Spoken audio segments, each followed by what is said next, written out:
6:15 in Douala. Thanks and welcome to join me. I'm Kijang Henry at Team Before the News. We begin with our headlines.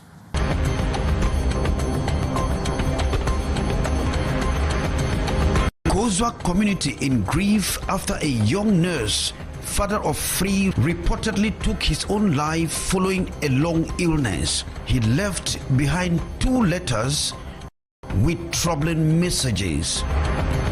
17 hours of rain and still counting. Douala's fragile drainage system is once again overwhelmed, leaving residents stranded and frustrated. And as the rains continue non-stop, there are questions about the city's preparedness ahead of very unpleasant weather.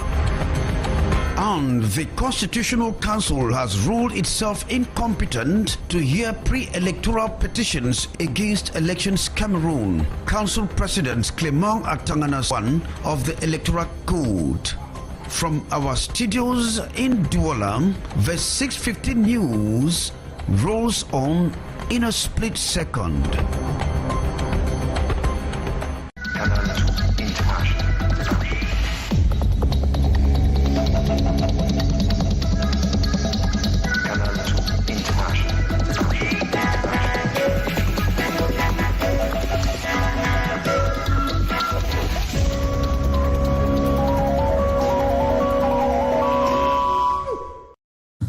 Thanks and welcome back. You can contact us on our respective platforms on Canal International.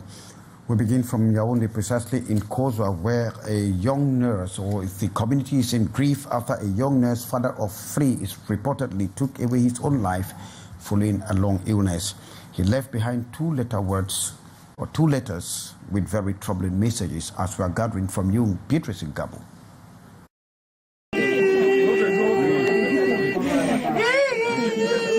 The wife of the nurse was ended life by hanging, heartbroken. She spoke to her husband 1 hour before the macabre discovery. It was at 8 p.m. The father of 3, we learned, have been battling with an undisclosed illness for several months. The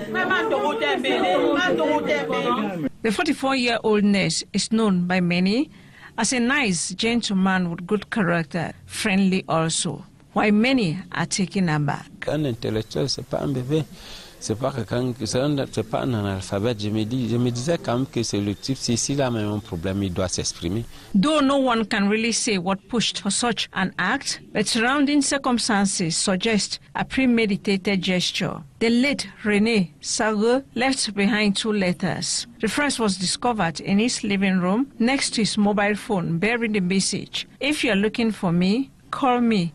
The phone will ring." The second was found in the bedroom alongside his bank card.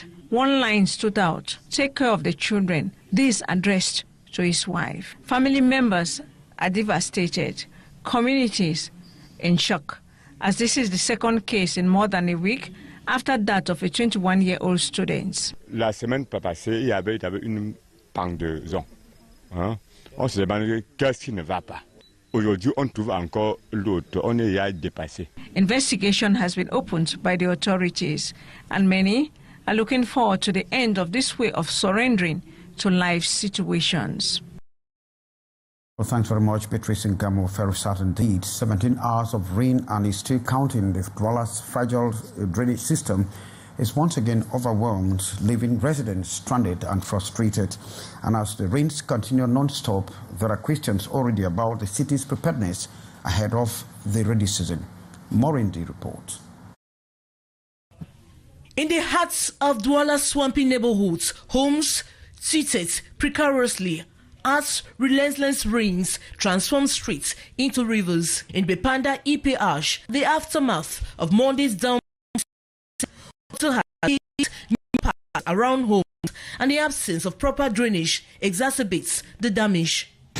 We have already tied our roofs on the roof of our houses, so that immediately it starts raining and there is flood. We just tie our chairs, our beds, and draw them, and they are suspended up. So that is how we are prepared for the float as the rainy season is coming. A similar scenario unfolds in Makepe Misoke, where residents grapple with the challenges posed by the rainy season.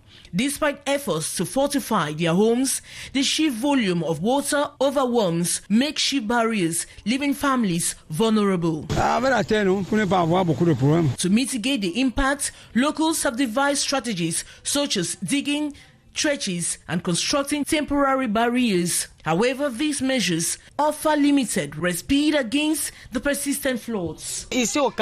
People live a little bit up, empty their dustbins when it rains, and it comes right down here, and it affects us. It gets into our homes, the whole place is full of containers. We swim in water here.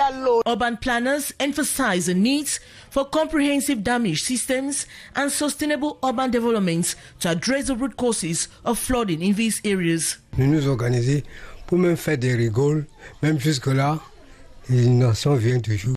As the rainy season continues, residents of Douala swampy zones remain vigilant, hoping for long-term solutions to their perennial plight. So much, Maureen. And in Douala, rainy season has taken a very strange twist. Residents report stepping out under clear skies only to be drenched a few meters away from their homes. And this unusual rainfall pattern is known as sectoral rainfall. And meteorologists are saying there is just no cause for alarm. Sherifa Saleh takes a look on that. In Douala, stepping out under clear skies is no guarantee you'll stay dry. Many city dwellers have recently found themselves caught in sudden, isolated rain showers just moments after leaving home. You leave home under clear skies only to arrive at your destination and find it's raining heavily. With no shelter in sight, you are left with no choice but to get soaked. This morning, I left home in dry weather, but just 500 meters down the road, I ran straight into a heavy downpour. This unusual weather pattern is known as sectoral rainfall, a highly localized precipitation that can affect one neighborhood while sparing the next. One of the factors can be the cloud formation, and this cloud leads next to the sea or to the mountain around Douala, can lead to also formation of these clouds that provoke rainfall, call them cumuloniform clouds. Meteorologists say Douala's location plays a big role. The city is hot and humid, and it sits next to the Atlantic Ocean. This makes it easy for clouds to form quickly and drop rain in small areas. When this cloud forms, it depends on the locality where they become mature for rain to fall. It can become mature in an area far from its formation. Can migrate, maybe let's take from Bonaberi, and it become mature around maybe Rome Point moving towards Bonanjo. You will see that but others have found ways to adjust. Until the weather becomes easier to predict, residents are advised to stay prepared.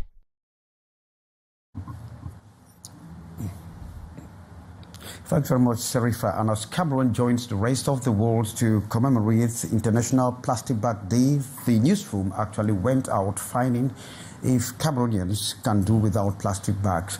Hure Hamidou Abdou actually is reporting that the citizens in Yaoundé have diverse views about plastic bags.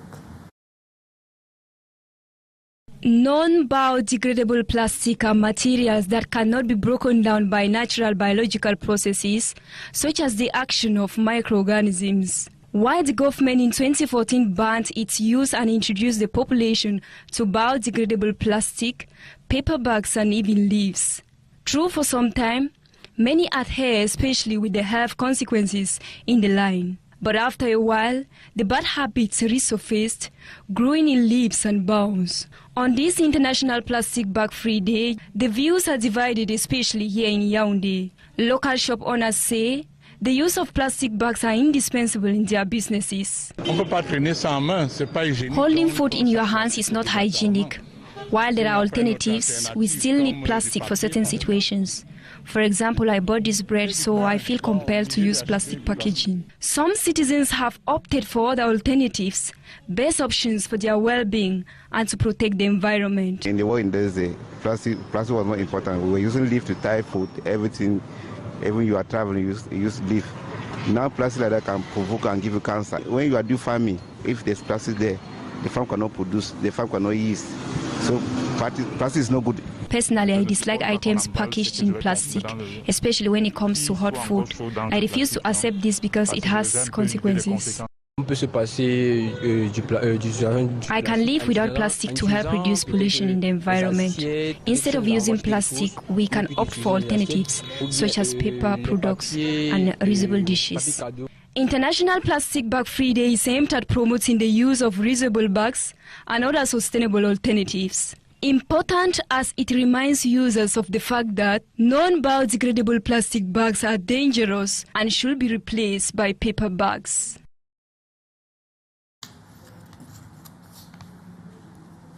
Thanks very much, Hure Hamidou. And the Constitutional Council has ruled itself incompetent to hear pre-electoral authorized them to examine the contested Ati Bonaventure report.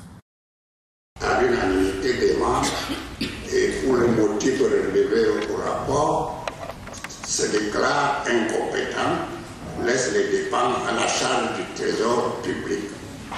The Constitutional Council declares itself incompetent to settle the matter between the plaintiff Abdurrahman Amadou and Elections Cameroon.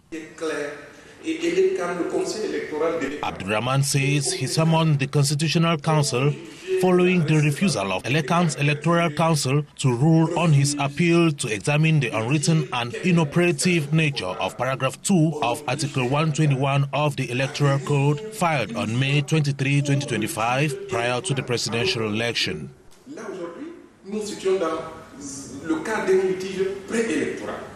According to Elekan's Defense Counsel, the case is baseless because the plaintiff is not a candidate, neither is he representing a candidate that has been disqualified.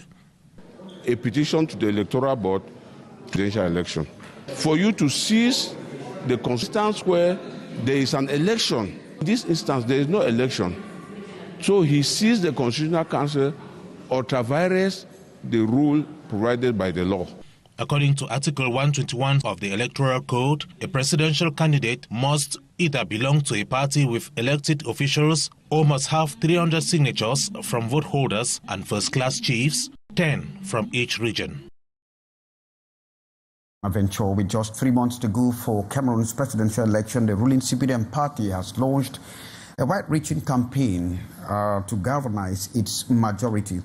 At the Unity Palace, the Secretary General Ferdinand Gongo was also chaired, who is also the campaign strategic committee chair, has been chairing meetings and meeting with leaders as he consults the elites of some of the regions in the country. Beatrice Ngamo reports. A new political phase has opened at the Unity Palace since July 1 with consultations on the future of the ruling CPDM party maintaining her majority. Northern elites, members of the Senate and Parliament, together with the Minister of Agriculture and Rural Development, Gabriel Mbairobe, the Secretary of State at the Ministry of Defense in charge of ex-servicemen and war veterans Kumpa Issa and others, invited for high-level talks. Facing them was Ferdinand Gongo, Minister of State and Secretary General of the Presidency, President of the Strategic Committee in charge of preparing the campaign of President Paul Biya. At his side, the Minister of Special Duties at the Presidency, Philip Bargamboa, and senior officials from the General Secretariat. Present to hear the message and directives of President Paul Biya, National Chairman of the ruling CPDM party. The goal is clear: assess local political dynamics, uphold internal cohesion, and prepare the ruling coalition for the presidential election scheduled in about 3 months. On Monday, the elites from the Far North opened a series of consultation. Today, Thursday, is the 10th of representatives from the Adamawa and West regions. The consultation schedule runs till July 8 and will cover all the 10 regions of the country, giving the CPDM party all it takes to engage a broader strategy for our campaign ahead of the presidential race. Thanks very much, Beatrice Ngamo. And on to this advert with the Cameroon's telecommunications.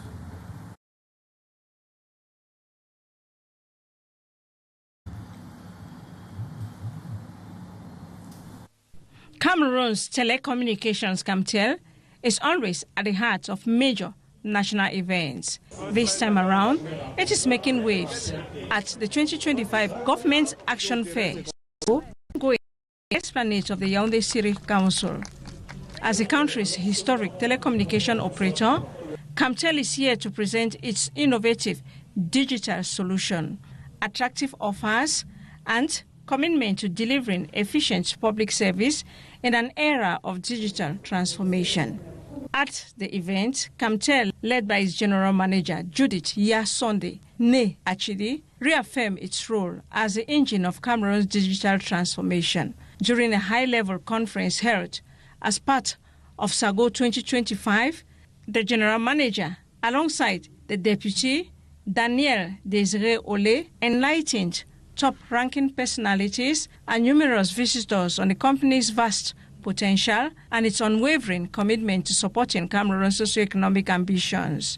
Camtel's journey and innovation continue to impress. Camtel has launched its mobile from 2020 with the same technology as the other operators, that is 2G, 3G and 4G. And we are actually preparing our network to adopt the 5G technology and the 4G Plus, which is an innovation. We are clouding all our core subsystems so that the upgrade and the extension will be more smooth and the quality of service. With a strong presence at the 14th Government Action Fair, Camtel once again confirmed its status as the undisputed leader in Cameroon's telecommunications sector. Its participation in this event is a clear demonstration of its firm commitment to promoting inclusive access to technology, sustainable economic growth, and harmonious social development. Thanks to its cutting-edge digital solutions and its capacity to develop breakthrough technologies, Camtel continues to play a key role in Cameroon's digital transformation, contributing to the rise of a competitive, equitable, and inclusive digital economy. And that at Victoria there draws the curtain for this edition of the 6:15 News with me, Kejang Henry Yatimbi. Thank you for being there with us, and take the rendezvous tomorrow. From all of us, it's goodbye. Lee Piju is just right ahead with the brief, the actuality.